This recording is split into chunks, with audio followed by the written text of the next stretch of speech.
right, yes, yo, and you don't stop. Big John came to rock the short shot. Yo, we are here. It's Corked Stats, Mayo, MediaNet, MLB, Futures Edition, man. We got to get just less of me. And now I brought in two of, man, just my homies. Some of the best part of getting into this industry is not just reaching out to the sharpest, the smartest dudes out there cracking bets, bookies over the head, making money, but actually becoming friends with really cool people and connecting. And I really mean that, guy. So I got, you probably know them because they're more popular than me, but I got player props Savant, my man Jay, up in here. It's at player_props, PLAYER_PROPS, and Stu, my boy Monotone football, but it's football with one L. You catch them both on Twitter. You really can't miss them. Josh, you first. How are you doing, my man? Yo, seriously, it's so good to have you for once.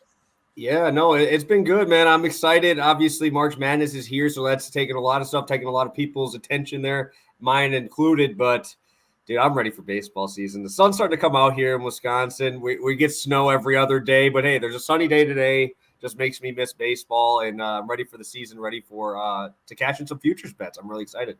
What about you, Mono? How's it hanging, my man? Same thing, man. Best time of the year, right? We got March Madness. We got NBA in full stride. But hey, while all these bookmakers are taking their time running like crazy trying to set those lines, we're over here in a little bit of a different lane trying to crack down on these MLB futures. I think, they're not ready for the MLB season. I think we are ready for the MLB season. I'm just so pumped, man. Couldn't be happier to be here.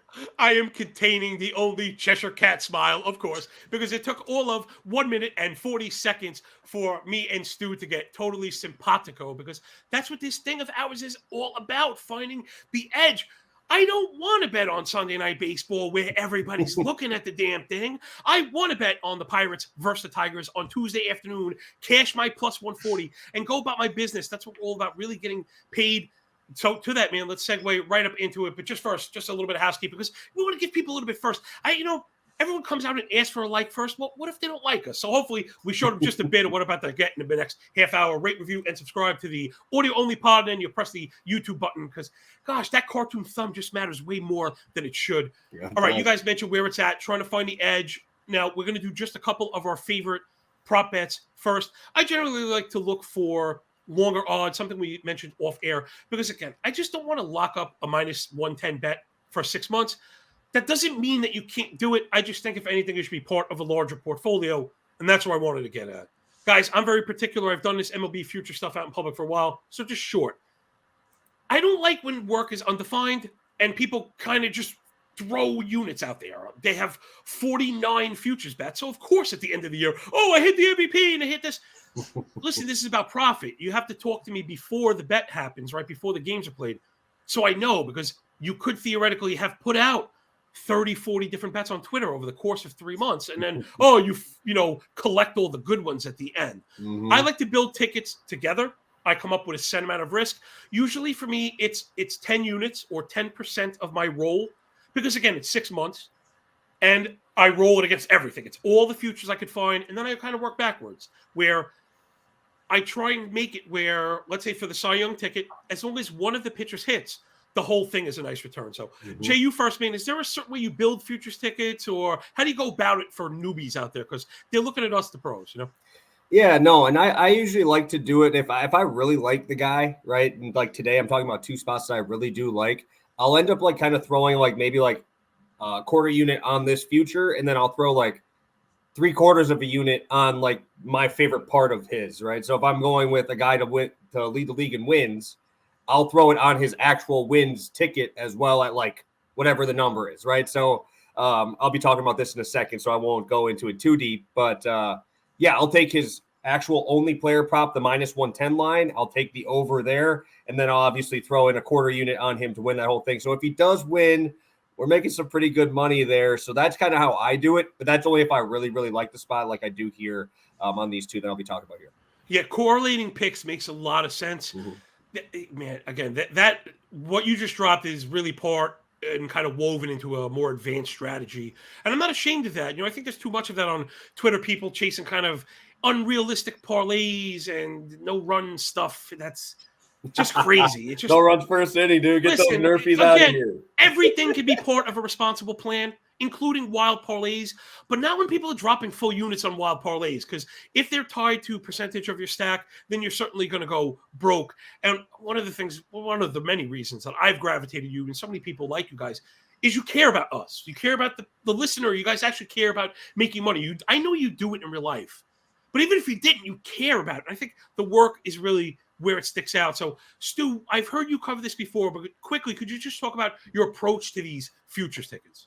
Yeah, I think an analogy a lot of people on this channel may like is kind of thinking about it like you're building out a golf cart, right? If you're betting golf outrights all season long, you're not going to be betting John Rahm, Scotty Scheffler, Rory McIlroy, all those guys that are 4-1, because if you bet all those guys to win a tournament, you're not going to be getting a positive return. You kind of have to brace yourself and kind of map it out a little bit in your head. You can have a couple favorites, but if you're betting, like you said, 4 or 5 guys to win the Cy Young at like 14-1 each, you're not going to get any value right there. If you're going to the top of the board, if you love somebody that is plus 800 to win one of these awards, then I would assume that the rest of your offerings would have to be 80-1, 50-1, some long shots. And most of your stake in your futures kind of unit management is going to be on that favorite right there. So I personally like to set aside, I don't ever like to go over like 5 to 10% of my bankroll for MLB futures. I don't want to go absolutely crazy, but I try to kind of separate it half and half. I want to win these minus 110 bets. I want to make about 5 of those. And then I want to make about 5 to 10 more of these longer shot bets, which we'll be talking about in a little bit. So I'm kind of treating them as different bankrolls, right? Where I want to win, I want to be positive on my 5 minus 110 bets. And then I'm also looking to be positive on my, 10, maybe 50-1 or up bets. Are you correlated on those plays, Mono, or are you looking to hedge it out? Like you feel very strongly about the Cy Young, but if he doesn't get it, maybe it's the long haul. So are those plays tied together? Yeah, to a certain extent. I think kind of like Justin said, where if you really like a guy's, regular total on the season, and then you want to go a step further and add that quarter unit, I do like that correlation on the card. I'm never trying to hedge against myself. Obviously, we only know one guy can win the AL Cy Young, but if I have somebody that is sitting at 100-1 and my number is 60-1, then I'm not going to let somebody else at 8-1 that I maybe have already bet kind of stop me from placing that bet. So they're not directly correlated, but I'm never trying to directly hedge against myself in those markets either. Man, we are dropping dimes already. We're actually a little bit ahead of schedule, which is a first for me. Maybe that's what happens when I actually be quiet sometimes. I let the smart people talk. One more question on theory before we go to the actual plays themselves that I'm very curious of. Because again, you guys are super sharp. You're talking about when and where to start and stake a position with the longer odds, right? So this is for the longer plays. Because, number one, we should have mentioned this already, you have to shop these plays around always. Do you add into plays like in stock trading? We could say dollar cost averaging in. We could just add, do you average into plays ever? You see a number that you like. Let's say you think it's going to go against you. Listen, CLV is cool and all, but for futures, I don't think you should get too caught up in it other than how you manage the money. So I know that I do this sometimes. Sometimes you get burned, it goes against you, but sometimes it doesn't. So let's say you get a 10-1 that you think maybe should be the other way, but you don't want to miss it. Do you ever take just a piece of the position and then add back in, guys? Or is that, I don't want to say a little too advanced. Is there just too much headache? I think that's the best way to put it. Because some people, it's not that they can't handle it. They just don't want to be bothered. So, why don't you go first in this one? We start with you. That's a great question. Yeah, for me, I tend to not do that. I'm at my computer 24/7 trying to beat these markets. I obviously am not 100% hit rate on CLV, but I do think as people that are so into these markets, we can kind of tell sometimes the direction that these lines are going. So if I personally do think I'm going to get a 12-1 at a certain amount of time, then I'm comfortable missing that 10-1 if I do think that's part of my end goal. Now, if we're mid-season and things have changed, we have new data, and suddenly I have a whole bunch of numbers in front of me, that's when I'm willing to play around a little bit more with my portfolio and kind of look at it more like a numbers game when we're actually in season. Prop, give me a little touch on both, please. Yeah, no, I literally, Stu kind of said exactly what I was going to say. I usually like to, if I kind of like a guy, I'll throw it on that number, but I usually wait till about 2 months into the season. If it's a guy I'm kind of on the edge of, right, you can kind of get that read because early on in the season, there's a lot of guys who start slow, right? There's a lot of big time hitters that usually take a month to get into that smash swing, right? I mean, they're not all going to be like that Trevor Story, right? That first week of the season, they just come in and hit 10 bombs, right? It's not going to change the number that much. But I can get about a month, 4 or 5 weeks in, right? You got the terrible weather in a lot of these places. Then I can maybe bet those guys that are in the colder weather about a month, like 5, 6 weeks into the season when it's starting to warm up. Then I know that ball is going to start flying out there maybe. So those are kind of the ways I look at it, just because, I mean, just being around baseball enough, obviously if it's cold, it's not going to fly as far. So it's like, maybe I wait if I'm betting on a guy in like a out east or up by me, like if you're betting on some Tigers or something. It's crappy out here in April. It's crappy out here early May. So I usually wait till about, once it gets maybe into June where the numbers aren't really that good, but they're going to pick up a little bit. So that's where I kind of do and kind of how I think about it later on. Well, now you got your very own Cheshire Cat smile. I'm just trying to keep this thing inside my face. That is how you play the favorites, or at least in my opinion, the same way odds move for everybody, right? They're never purely static. They're dynamic. Odds on the favorites only usually go in one direction. This goes for betting the Yankees to win the World Series. You don't ever do that. You would never bet the Yankees or the Dodgers to win the World Series, because if they come out and like lose the first 5 games, something like that, the odds are the best they're going to be. The same goes for in season during games. This just absolutely kills me when people pay minus 310, minus 340 for a baseball game. Breaks my heart. I don't see any value there. If you really like that one, I just say, just wait and see if they go down the run. You'll get that very same game at minus 145 in the first inning where nothing has changed whatsoever. So again, guys, we're just like, that was just so sick. We could probably wrap it up here and say that we love value for people. So you know what? Let me do my producer a break. Let's take a quick breath for the big man, and then we'll get back and get a couple of plays. All right, welcome back, man. Let's get it, man. Second pillar of profit here at Corked Stats on Mayo Media Night. If you haven't yet, if we haven't earned the like button, there's got to be a point where I have to tell you to hit the road, right? I think everyone's maybe a little bit too nice. We're out here working, and this was free for you and me. Press the like button. It really, really matters. You get up in the comment and put my name in it. You can't believe people just don't understand how much it matters. Hitting the cartoon finger just matters way more than it should, but I don't just say it like I absolutely mean it. All right, now let's put some actual green in people's pockets. I think we did a pretty good job of handing out, fish poles today. And that's really what it's all about, right? It sounds a little corny. You hand them a fish to eat for a day. You teach them to fish to eat for a lifetime. Mm-hmm. I've always said if you teach enough people to fish, you create a culture of fishermen and fisherwomen. And then before you know it, like, you're just straight chilling. You don't even have to fish. Like, well, forget fishing. You know what I mean? You actually end up fishing only when you want to fish, because there's so many people who could do it. And that's what happens in a community kind of like the ones that you guys have built. So if anyone is unfamiliar to these guys somehow, you want to follow them for the sports that I'm not doing. God, you guys tempt me into betting on basketball constantly. It's very, very tempting. I like to hang my hat on my discipline, so I don't actually do it.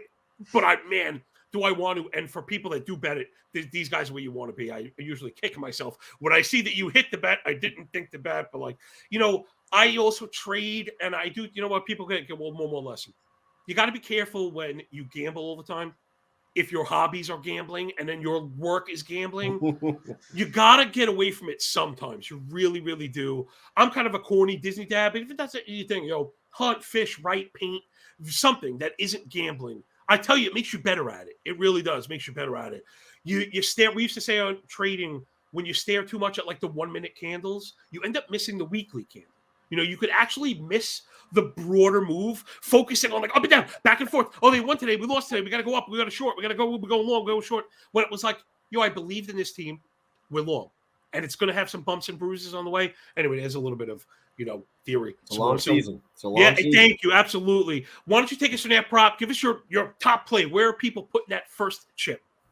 All right. I'm going to start out here. I'm going to go to the AL MVP race, and I'm going to go to a guy I haven't heard many people talking about, and I'm going to go to the plus 2,500 Kyle Tucker. I'm going to take him to win the AL MVP this year. I really like his spot. Again, I just told you guys the way I do mine. I'm also taking his over 154 and a half hits. That's going to be my 0.75 unit spot, and then the full or the quarter unit is going to be that MVP winner spot. I think he's going to be one of the biggest guys adjusted here by the shift. I looked at his numbers there. He only had 7 ABs last year without the shift, right? You had him and Jordan back to back. Only 7 ABs. He had 5 hits in those 7 ABs. That's how good he was against the shift. He only has 7 tries, and he still got 5 hits. So I think that's really important. You obviously have him as protection to Jordan, who people just love to throw around. But I also really think that Jose Abreu is going to really help out here because everybody in the whole world knows Jose Abreu race lefties. And you can't just bring him in just like that to face Tucker and to face Jordan because you're going to have him face Jose Abreu. And that dude's going to crush him, right? The White Sox were literally known for being like the best team against lefties, and Jose Abreu was right in the middle of it, him and Tim Anderson. So I think that's going to be a really big thing. And also, even if they do bring in a lefty, Kyle Tucker's WRC plus was 107 against lefties last year, 142 versus righties. He also batted 303 with runners in scoring position. And if we also look at it here, we're going to have tons of guys on base. They're minus 200, minus 175 to win their division in a much improved division. So I think people are going to look at that as well. But did anybody know he stole 25 bases and hit 30 homers last year? Nobody talks about it, right? It's crazy to me that nobody is talking about it. He lost a ton of hits to the shift. I'm going to be all over Kyle Tucker here. I think that you're getting 25-1 odds on a guy who's a part of a team that's one of the top 3 favorites to win the World Series. You're full around a lot of other guys that will help out. He's going to have to take a step forward with Altuve out for the start of this season. You're in a dome, right? Everything that kind of goes here is where I'm going. I'm going right to Kyle Tucker. I already locked it in there. He's good against both sides of the plate. And how much more safe can you be behind Jordan Alvarez? You're behind Jordan Alvarez and in front of Jose Abreu. Like, what more can you ask for, right? And I think that's going to lead to more runs, more hits, and more RBI chances for him too. Yeah, Kyle Tucker is awesome. It just kind of happened recently. He's found himself in the top like 5 or 6 overall picks in high stakes leagues. And I think it was about time because he really does everything. I want to put some numbers on it. This is great working with a partner. Actually gives me a chance to get this out. So this was Kyle Tucker pulled ground balls last year. I mean, people talk about like the shift and about the impact. I don't know how it can't have a major impact. There's a reason they put the rule in. So last year, Kyle Tucker pulled 85 ground balls into the shift. Yeah, he had 7 singles, and that's it, 0.082. The league average on that should probably be, I don't know, 240. Maybe the way he hits the ball, maybe it's 245, then 250. That's like 20-something hits right there. Also, little note for Kyle Tucker, and I wonder, you could hit this on your next coach, is if the books catch up these kind of off props. Just about hit props. A lot of people are not talking about that. Michael Brantley, cemented in that 2-hole for God knows whatever reason, is now going to start the season on the IL that was announced today. Thank you. Yeah. So yeah. Kyle Tucker goes right into the 2-hole. That absolutely must affect the hit total. And if that number hasn't moved, there's your first auto smash. Everybody, thanks for playing. The thing we'll just put one more bow is every time you move up a lineup spot, I remember somebody did a very good study on it. I did like a expansion on it. It's like 35, 45, 55 plate appearances every time you move up that slot.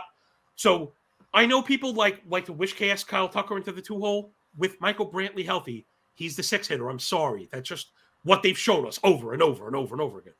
Without Michael Brantley, he's a 2-hitter. You have to adjust that. So that is an absolute smash. Mono, okay, our pockets are fat. Let's blow them up, kid. Sounds good. I'll be going to some even higher odds right here. We're going to be going with Steven Kwan, 35-1 to record the most regular season hits. Leading off for the Guardians with that sub 10% K rate. If you go over to Baseball Savant, he is posting an elite 100th percentile K percentage, 100th percentile whiff percentage, 96th percentile chase rates. He is constantly putting himself in great positions to win right here. It's one of those situations where you don't want a guy walking too much, but when he has a lineup following him of Rosario, Ramirez, Bell, pitchers aren't going to be wanting to pitch around Kwan. You got to attack him with these kind of guys going after him. A very interesting stat I saw from Codify too was among left-handed batters last season, in terms of the most pitches that were called strikes but were actually out of the zone, he was lapping everybody else. He ended up with 60. The next closest guy on that list was Anthony Rizzo with just 41 right there. Otani was right under him with 40 as well. So this is a guy that is constantly, like I said, putting himself in positions to succeed. He's getting on base. He's not doing it with elite power. He's not doing it with elite exit velocity. He's a slasher. He's kind of getting on the old-fashioned way right here. And I think these shift rules that you guys were just mentioning should vastly benefit a guy like him. I understand it's his second year. He's coming in, with all that hype, but I kind of see a path upward rather than a path to regression right here. I love the lineup that they got behind him. I like the addition of Bell right there. I think Kwan's going to continue to be exceptional. And to be honest, 35-1 just seemed like a disrespectful price. I had him kind of in that 22, 24. I don't think he should be in the same range as a guy like Alex Verdugo, a guy like Jose Abreu. I think he should be in that next tier up. So at 35-1, I really like Stephen Kwan this year. Yeah, I'm actually extremely high on Kwan in general. Let's take a second and shamelessly self-promote my work that I've done, because we're doing some granular baseball stuff. A lot of the times the feedback I get, guys, like, wow, more of that, more of that. And I actually did that. I don't know, man, it started out as like a just 5x5 rankings, but it's not even that anymore. I started writing up all these players. I actually wrote up the top 125 players. It's like over 40,000 words. Absolutely bananas. You could search by player, search by position. I did H2H ranks and underdog. Find it on Twitter. It'll take you to Sharpener for $9.99, which is well worth it. But this is one of the reasons I really like it so much. I do all this rambling and arguing and researching for months. And there's some validity to it. I spark conversations, but a lot of the times if you don't record it, it gets lost. And now I'm kind of recording this stuff and I go and look at what I had for Stephen Kwan. Yeah, I'm ridiculously high in this guy because he played through it. I think people are burning him for stats that were before a trajectory change. So we had like Stephen Kwan, he had this hamstring injury early in the year while Miles Straw was leading off. Then you have him coming off the hamstring, and as he got healthier, he was running more. He actually hit a couple home runs. Then he earned the leadoff role. Then he kept the leadoff role. He's going to be the Guardians' leadoff hitter, cemented. He has one of the elite plate approaches like in the league. As a kid, he's a kid. He had a negative K- walk percentage, 3.1% swinging strike rate, better than 95% in zone contact. Unbelievable statistics, but it also came with some of that fantasy juice. And I know this is betting, but this stuff matters. The second half, 317, 50 runs, 29 ribbies, 5 homers, and 14 bags. This guy could be an 11. I don't think he's a 30 home run guy, but it could be 11 home run and like 35 steals, hit 325 and score 135 runs. This guy also should be thought about because you mentioned Kwan. He was on the bubble of, I think he should be considered for lead league in runs. I think there's a pretty good argument for him there. I probably made some of it. The Guardians love to stretch. They're all very fast. I think they've also adopted the antithesis of the power, right? Like we had the 2019 power breakout juice ball, and I think some teams knew we're going to have to do it the other way. And you know what? They were kind of ahead of the curve. I don't know if they knew about the Bush ball, but they were ahead of the curve because contact and speed right now, not striking out, getting on base is pretty great, right? If you're relying on like towering home runs, you're pretty much beat. You're better off. This also covering the rankings is pull power has been the greater than sign. And if you guys haven't seen it yet, you really want to start looking at this stuff because when we get into DFS season and prop betting season, that's what it's going to be all about is identifying pull power on guys that we don't think of as like being home run hitters. Like, dude, like Andres Jimenez, Tyro Estrada. Mm-hmm. There are certain guys that you don't see it because it's not in the general profile, but they pull a ton of balls in the air and stuff. So again, that's the kind of extra that you get when you hang with us all the rest of the hours of the week. All right, let's try and get back around because again, there goes the mouth. So all right, let's try and squeeze in one more for everybody. Just let him have it. I mean, come on, can we give him a loser? You got any losers in the bag of tricks? Tell you what, man. Well, I'm sorry I couldn't get to the 35-1 that Stu got to, but I'm going to go 30-1. I'm going 30-1 over on DraftKings. That's going to be Luis Castillo to lead the AL in wins this year, and that's 30-1. Like I said, I love Luis Castillo. I loved him since he was with the Reds. He just absolutely destroyed my Brewers every time he came out, just pushing that 98-mile-an-hour fastball. And everybody, I know the first initial thought is, oh, ground ball guy, pretty heavy ground ball guy. And he's down under 50% for the first time in 5 years. Last year was his first time being under 50% ground ball rate. And that's because he finally switched over to using that slider more. And that slider has a 36% whiff rate. He's boosting that strikeout rate up. Obviously, I love this lineup that Seattle has created there. They gave Winker over here to the Brewers and got Wong there as their leadoff. Right, they got my boy Jared Kelenic. That's my guy. Obviously, you have him. You're rolling with a pretty big pickup in Teoscar Hernandez here. I love that pickup. They're sitting at an 87.5 win total for their team there. Obviously, I'm saying in the AL West here, which is kind of funny, but I didn't even realize I was both in the AL West for both my futures here. But he has 3 different pitches with over a 26% whiff rate. And I really like that he only had 1 game last year that he didn't qualify for the win when he went over to Seattle. You started seeing him push 95, 96. In the playoffs, you saw him pushing 105, 110 pitches here, right? So he's got one of the longest leashes in baseball because when you bring in a guy out the pen, right, you want a guy who's going to throw strikes and get you ground balls. Well, if Luis Castillo wants to, he can throw you a 97.5 mile an hour two-seam fastball on your hands and get you a ground ball whenever you need one, or he can get you the strikeout, right? So he's going to be the best option here. I really like Luis Castillo. I like the offense of the Mariners here, and I like that win total. I just like that there's going to be so many opportunities for him. I think they shored up the pen as well with Munoz, who was absolutely lights out last year. So we should be able to see those holds if he's winning in those games. And like I said, you have good left-handed hitters. You got good right-handed hitters throughout this lineup. And I think that Teoscar Hernandez pickup was one of the biggest ones of the offseason. I'm very, very excited to see what he does there. So sign me up. He has an 11.5 prop for wins. I'll be taking that over, and I'll also be taking him to win or to be the leader at 30-1 as well. Yeah, listen, he goes deep. He's got the, contextual environment around him, and we saw the changes. I wanted to bring up my money start leaderboard. Okay, so 25 games started last year. He had 17 quality starts. 4 of them were money starts. So, yeah, that checks some boxes. I also – go ahead. Yeah, and you said he had 17 quality starts. Dude had 8 wins, right? That's what happens when you play for the damn Reds, right? And you blow every single game in the bullpen. So that's something I also want to bring up because I had that written down was the 17 quality starts. The dude's just not getting wins because he played for the Reds for 3/4 of the season, dude. Yeah, and he was a little slow out of the box. Yeah, he was a little slow out of the box. There was like a shoulder impingement thing that, again, pushed me off him because I love him so much. Got me off him and Wheeler. A lot of good that did me. So be careful with injury stuff. He struggled a little bit out of the box as well. So I think this year it's wheels up because he's starting from scratch. Also, to a few of the points that you made.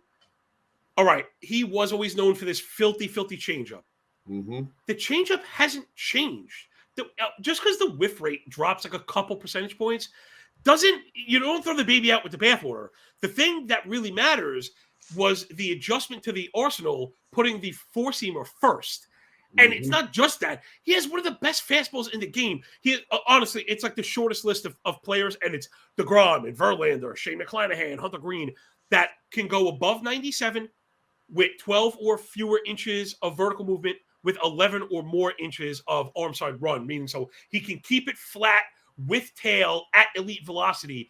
He has a 34% whiff rate on his fastball. It is just absurd. This is not the contact. That's not contact. Having a 34% whiff rate on your four-seamer is not a contact pitcher. This is like erroneous, erroneous. But that's what's going on. People are kind of stuck with their narratives, and the changeup is still really, really good. So I love that call. When you're throwing in Great American Ballpark, dude, like you have to try to pitch the ground balls, right? He's got a 180.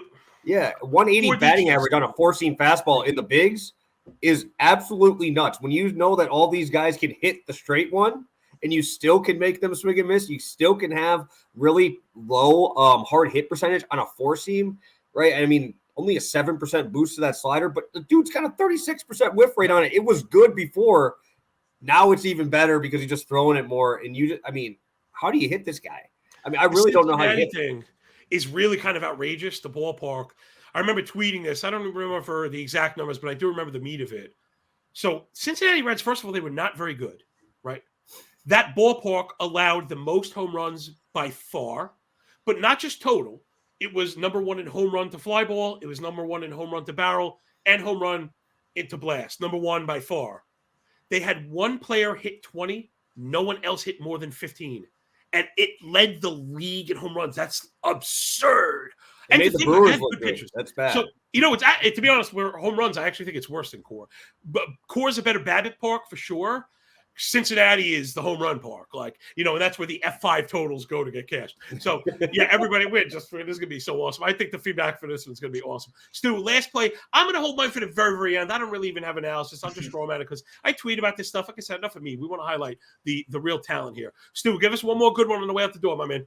Well, I'll go to my final. I'll go to the people that appreciate the -110 bet out here. I'll be going to the market that I'm most fascinated by this offseason. It's the stolen base market. There are a couple guys that I absolutely love. I've locked in Acuna over 29.5 stolen bases. That's moved up 1 to 30, but I would still bet it right there. I bet Ruiz on the Athletics over 29.5 stolen bases. That's a very aggressive initial bet on a rookie that some people may not be knowing about, but may know about in the coming seasons. And then a not so, unknown, the winner of the Rookie of the Year last year, J-Rod. I bet him over 25.5 stolen bases right here. I think this is one of the most underpriced markets in every book. Like I said, I'm not very comfortable laying the -110 over the course of a season either, but I kind of came in with a plan that I'm going to aggressively attack the stolen base market this year because I think it's going to be a number of factors that the books just aren't ready for with these opening numbers. We obviously know the bases have gotten bigger, right? We already know that. And then we know now that the pickoff rules, right, where they're suddenly now limited on their chances to keep these runners closer to the bag. I saw a couple interviews with guys like Trey Turner just preaching how absolutely awesome this is going to be for base runners and how pitch calm actually quietly did affect the stolen bases last year with this new pitcher communication. He was saying it was kind of messing him up. So now that they have this kind of counterbalance in place, we've already seen a full season of this take effect in the minor leagues, and we saw great results. I think stolen bases are going to be through the roof, and I think they're going to come early too. I like how last year I kind of said, or earlier in the show, I kind of said that I do, you can be patient with some of these futures. These stolen base ones, I think they're going to come out early and fast, especially when pitchers aren't quite adapted to how to, use the pickoff moves in their best interest right now. So I think stolen bases are going to be going absolutely crazy. Those are three of my favorite names. You made me glow again. You took the clubhouse lead in Cheshire Cats, Miles, because I couldn't help but think I've just really come around to this, and I'm not like the biggest Astoria Ruiz guy, but we have to understand what's going on here. Right. So first of all, if anyone is unfamiliar, we're talking about a rookie for the Oakland Athletics. He stole 83 bases last year. Totally abnormal. But why does that matter? Not so much that even minor league steals necessarily are sticky for major leagues. It's with the rules. He has a degree of experience, right, with physical tools that are free. Obviously, you're freakish. You don't just do that. And I would even add, I don't care how fast you are, right? The world's best track runner that doesn't know how to steal bases is not stealing 80 bases. That's it's just an unbelievable skill, physical tools plus IQ plus understanding of the game. You don't just walk into this. Not an accident, right? Ricky Henderson was more than just fast, right? You're going to have to understand base running. I truly believe that's a skill. But he has a year's worth of experience of taking advantage of pitchers that I think are probably more worried about the pitch clock and just staying in rhythm and not losing strikes. And almost, because you could see this, again, Jay, you have more experience than us, right, behind the scenes. But you could see coaches saying, listen, throw strikes, okay? If you start focusing on the runner on first base, let the catcher deal with that. Let the fielders deal with that. Let us deal with that. Throw strikes. So there's a pop, because the thing I was thinking is, there's a chance the story goes over 50, over 60, over. No one wants to hear it. He's an on-base freak, on-base machine. This is not Billy Hamilton. People say stupid shit all the time. Well, look at Bill. He's not Billy Hamilton. Billy Hamilton was a negative hitter. He was not an on-base guy. Astoria Ruiz has put up 400 OBPs in the minors. If it translates at all on a team with zero competition, and guess what? He's already stole 4 bases in spring. Mono, you nailed it. It's going to be the way these prices are going to move are going to remind people of overnight derivatives trading, because you're going to say, should I jump in? Should I jump in? Should I jump in? And then, boop, it's gone. You're going, what? If it starts to hit, like, wait a minute, this could be for real, you're going to be so far in front of these markets. That is such a great call. Even if it's not the people, right? That's what we like to do, is whether it's the player or not, look at the stolen base market. I'm already thinking about looking for long shot odds. Will anyone go over 80? You could probably find that somewhere. Will anyone go over 70? You probably get a sick smack at that. And you just might, because guess what? If John Birdie's playing all season, he may steal 90 bases. People go 90 bases. And it's like, were you born in 2011? That used to happen all the time. So that's fully on deck. That's part of the reason why we had the rule adjustment. So again, I love it. We talk about the pendulum shift. So yeah. Enough out of me. You're going to get it before we go. Wrap it up with whatever final thought you have each. So Jay, lead us off. Final thoughts. Wrap it up.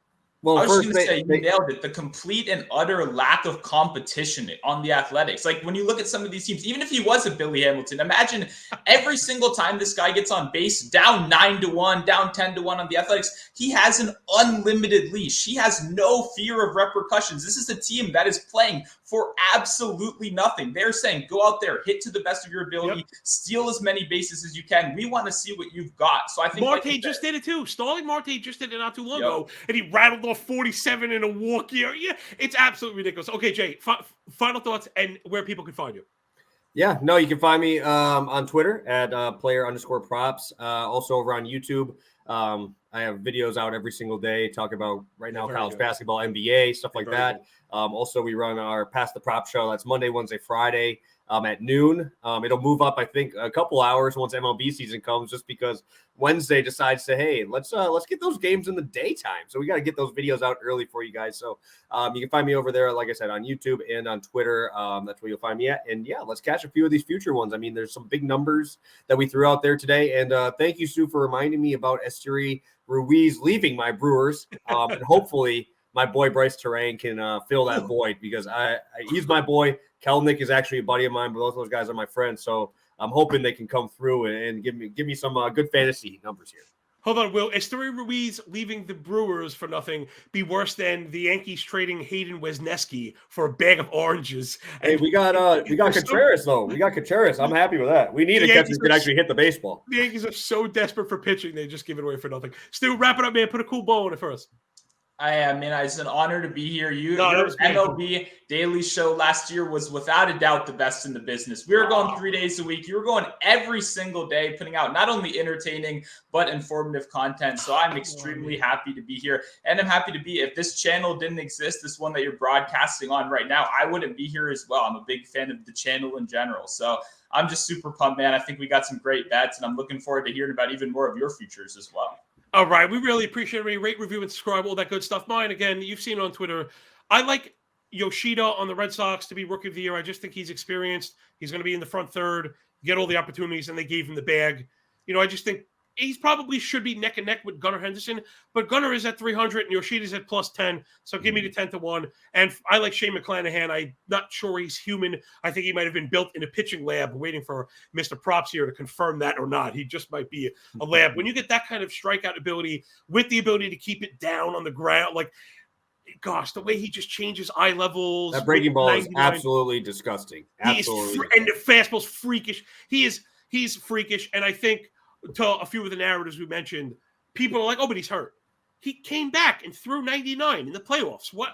I don't know who's hurt, and I don't know how to predict who's going to get injured. I know, for me at least, if you're throwing 99, you're healthy right now, and I don't know, And we all say Jacob deGrom can't go 150 innings, and nobody knows that, right? Nobody knows that. We don't think he can. But nobody actually knows, right? There was a point when Zach Wheeler would never give you 200 innings. There was a point when Marcus Stroman could not give you 200 innings. Both of those got flipped in their head. In my rankings, I call that the Christian McCaffrey principle, because, right, we were told there, there are certain players whose outcome, like injury outcomes, are predetermined. And a lot of people learn the hard way, right, that it's not necessarily the case. I know the odds are long, but sometimes that's what it's all about. All right, rate, review, and subscribe. Thank you so much for picking up what we're putting down here from Player Prop, from Monotone Football, and the big dude with the big mouth and the big apple. That was off the hook, man. Get up in the comments, tag Patty, let him know how good of a show we put on. Man, that was awesome. I mean, I'm going to have money on all of these. Keep your eye on the stolen base market. And, look for us all on Twitter. We're going to be jamming. Baseball is right around the corner. I have all my future stuff coming out before you know it, but whatever. Enough to follow me, yo. Peace.